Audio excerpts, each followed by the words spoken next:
Welcome to আর রান্নাঘর। বন্ধুরা কেমন আছেন? আশা করি সবাই ভালো আছেন এবং সুস্থ আছেন। ভালো আর সুস্থ থাকার মানে কিন্তু এটা নয় শারীরিক সুস্থতা। আমরা সুস্থ তখনই থাকি যখন আমাদের মনও সুস্থ থাকে। মন ভালো এবং সুস্থ রাখলেই আমাদের জীবনে এগিয়ে যেতে আমরা অনেক বেশি উৎসাহিত হই। জীবনে এগিয়ে যাওয়ার জন্য মনকে সুস্থ রাখতে হবে এবং মনকে সুস্থ রাখার জন্য ভালো ভালো খেতে হবে। এবং খাবার কিভাবে তৈরি করব তার জন্য আর রান্নাঘর আছে। আজকে স্কুল থেকে বিকেলে বাড়ি এসে করলাম মুগ ডাল দিয়ে রুই মাছের মাথা। মুগ ডাল রুই মাছের মাথা আমার বাড়িতে প্রায়ই হয়। কিভাবে করি চলুন দেখি। প্রথমে কড়াই গরম করে তার মধ্যে এক বাটি মুগ ডাল দিয়ে দিলাম এবং একটা তেজপাতা হালকা করে ভেজে নিতে হবে। যখন মুগ ডালের গন্ধ চারিদিকে মো মো করবে তখন বুঝবেন ডাল ভাজা হয়ে গেছে। আমি ডাল ভেজে নেওয়ার পর একটা পাত্রে ডালগুলো ঢেলে নিলাম এবং ঠান্ডা জল দিয়ে ডালগুলো ধুয়ে নিচ্ছি। ধুয়ে পরিষ্কার করে নিতে হবে। ধুয়ে পরিষ্কার করার মানে হলো ধোবো একবার, কিন্তু হাত দিয়ে ভালো করে একটু পরিষ্কার করে নেব, কারণ মুগ ডাল বেশি ধুলে মুগ ডালের টেস্ট চলে যায়। তারপর কড়াইয়ে মুগ ডালগুলো আবার নিয়ে নিলাম। কি করব, সেদ্ধ করতে দেব। তার জন্য পরিমাণ মতো জল দিলাম আর 1 চামচ লবণ দিয়ে দিলাম। আমি প্রেশার কুকারেও মুগ ডাল সেদ্ধ করি, কিন্তু কখন করি যখন হাতে সময় থাকে না। আর অন্য টাইমে আমি কড়াইয়ে ডাল গরম করে নিই, কারণ ডাল প্রেশার কুকার এবং কড়াইয়ে দুটো রকমভাবে সেদ্ধ করার আলাদা আলাদা টেস্ট আছে। এটা আপনারা করলে বুঝতে পারবেন। তারপর যখন 30% ডালটা সেদ্ধ হয়ে এসছে, ঠিক সেই সময় আমি অল্প করে হলুদ দিয়ে দিলাম।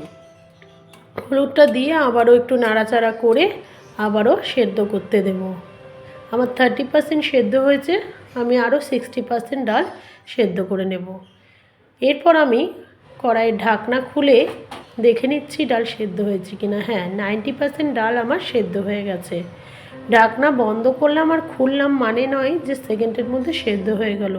ভিডিও যেহেতু লং হয়ে যাবে, সেই জন্য আপনাদের দেখানোর সুবিধার্থে আমি সাথে সাথে দেখিয়ে দিলাম। এরপর আমি 4টে রুই মাছের মাথাতে লবণ হলুদ মাখিয়ে নিচ্ছি। কি করব, মাথাগুলো ভেজে নেব। তার জন্য কড়াইয়ে সাদা তেল গরম করতে দিলাম।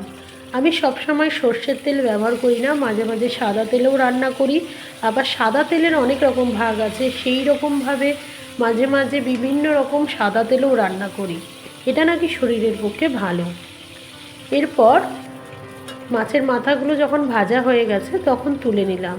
দেখেই বুঝতে পারছেন মাথাগুলো একটু লেগে গেছে। কারণ কি জানেন, এই কড়াইয়ে ভাজাভুজি ঠিক করা যায় না, কিন্তু দেখতে ভালো লাগে বলে এই কড়াইটা আমি ব্যবহার করতে বাধ্য হই। তারপর ওই তেলেই আমি গোটা জিরে এবং শুকনো লঙ্কা দিয়ে দিলাম আর 2টো এলাচ ফাটিয়ে দিয়ে দিলাম। আর একটা পেঁয়াজ কুচি করে রেখেছিলাম, সেই পেঁয়াজটাও দিয়ে দিলাম। আজকে আর কড়াই পরিষ্কার করলাম না, তাহলে দেখে মনে হতে পারে যে আমি হয়তো একভাবে রান্না করি না, কিন্তু তা নয়। আমার রান্নাতে কোনো ডুপ্লিসিটি থাকে না। তারপর আমি 1.5খানা টমেটো কেটে রেখেছিলাম, সেই টমেটো দিয়ে দিলাম এবং 1 চামচ আদা বাটা দিয়ে দিলাম। দিয়ে ভালো করে একটু নাড়ানাড়া করে নেড়ে নিচ্ছি। একটু হালকা গন্ধটা যখন চলে গেল তখন আমি 1 চামচ জিরে গুঁড়ো আর সামান্য হলুদ গুঁড়ো দিলাম আর 1/2 চামচ দিয়ে দিলাম কাশ্মীরি লঙ্কার গুঁড়ো রঙের জন্য। একটু জল দিয়ে দিলাম মশলাটা লেগে না যায়। এবার একটু নাড়াচাড়া করে মশলাটা একটু কষতে দিলাম। কষা হয়ে গেলে 1 চামচ মতো লবণ এবং 1/2 চামচ ধনে গুঁড়ো দিলাম। দিয়ে আরও একটু মশলাটা ভালো করে কষে নিচ্ছি। মশলাটা ভালো করে কষে নিতে হবে। মশলা যখন প্রায় 80% কষা হয়ে গেছে তখন আমি ভাজা মাথাগুলো দিয়ে দিলাম। দিয়ে আরও একটু নাড়াচাড়া করে নিলাম। ভাজা মাথা একটু কষে নিয়ে আমি সেদ্ধ করা ডালগুলো দিয়ে দিলাম। দিয়ে একটু আবার ফুটতে দেব, নাড়াচাড়া করে নেব, ভালো করে একটু কষে নেব। যেটাই আপনারা মনে করবেন সেটা, কিন্তু একটু সময় দেব। দেখুন একটু ভালো করে নেড়ে ভালো করে কষে নিচ্ছি। তারপর আমি 2টো কাঁচা লঙ্কা চিড়ে দিয়ে দিলাম এবং দিলাম 1 চামচ মতো চিনি, চিনি অপশনাল, না দিলেও হবে। তারপর দিলাম 1/2 চামচ গরম মশলা গুঁড়ো এবং চুপ করে দিয়ে দিলাম 1 চামচ মতো ঘি। ঘিটা যদি দিতে দেখে মা, তাহলে কিন্তু আর ডাল মুখেও দেবে না। তারপর যখন একটু ফুটে উঠলো, আমি দিয়ে দিলাম ধনেপাতা কুচি, দেখতে সুন্দর লাগার জন্য এবং টেস্টের জন্য।